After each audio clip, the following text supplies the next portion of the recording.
खुलुमबाय गोजोन फुंबिलिनि गासिबो बड'लेण्ड बुब्लिनि अनसायगिरिफोरखौ बरायग्रोबाय दिनै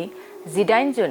मंगलबारनि फान्जामुथिखौ फरायथिनो लादों आं किलिखां ब्रह्मआ फान्जामुथिनि गिबियाव दं मेष राशि माबा मोनसे हाबानि थाखायनो थांलाय फैलाय लामा हान्थिनांनो हागौ वृष राशि गोबाव समनिफ्राय देहायाव सोमजिनाय बेरामा गानो हागौ गोसोखौ सान्थि मोनगोन मिथुन राशि माबा मोनसे हाबा मावनो बिबान मोननो हागौ गोसोआव थुलुंगानाय मोनगोन कर्कट राशि गोजाम लोगोआ नोंथांखौ दिनै सोफै खालामफैनो हागौ साना असान्थिनो थांगोन सिंह राशि गुन गोनां हाबा मावना बयजोंबो सन्मान होजानो हागौ रंजा खुसिजोंनो साना बारलांगोन कन्या राशि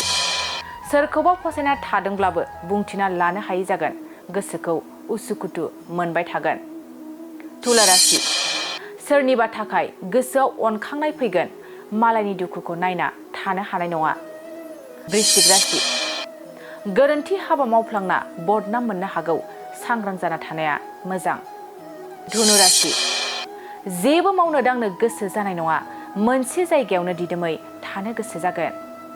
मकर राशि गावनि आंगोजों गोदान रादाय खानो हागौ गोसोखौ रंजाखांनाय मोनगोन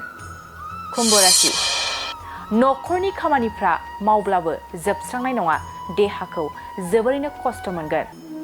मीन राशि आखायाव रां रुफाफ्रा जोबस्रांनो हागौ बरादा जोबोरैनो गाज्रि जागोन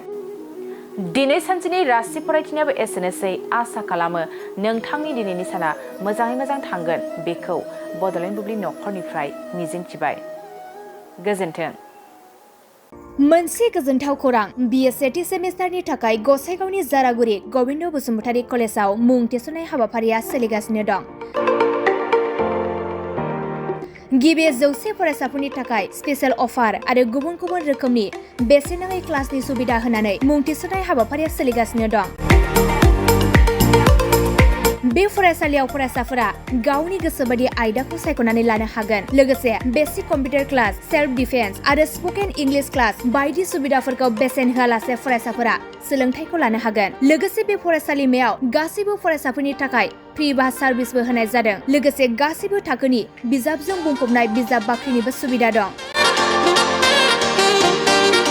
आरो बे खेबनिफ्राय एग्जाम सेन्टार हिसाबै फरायसाफोरा गावनिनो आंगो गबिन्द बसुमतारी फरायसालिमायावनो आनजाद होनो हागोन बिनिखायनो गासैबो जौसिन फरायसालिनिफ्राय उथ्रिसारनाय फरायसाफोरखौ गबिन्द बसुमतारी फरायसालिमायाव खम बेसेनावनो एडमिसन लानानै गोबां सुबिदाफोरनि खाबु लानो हागोन बांसिनै मिन्थिनो थाखाय 9101784754 7002 71929 97066808878 नम्बराव नोंथांमोना खौरां लानो हागोन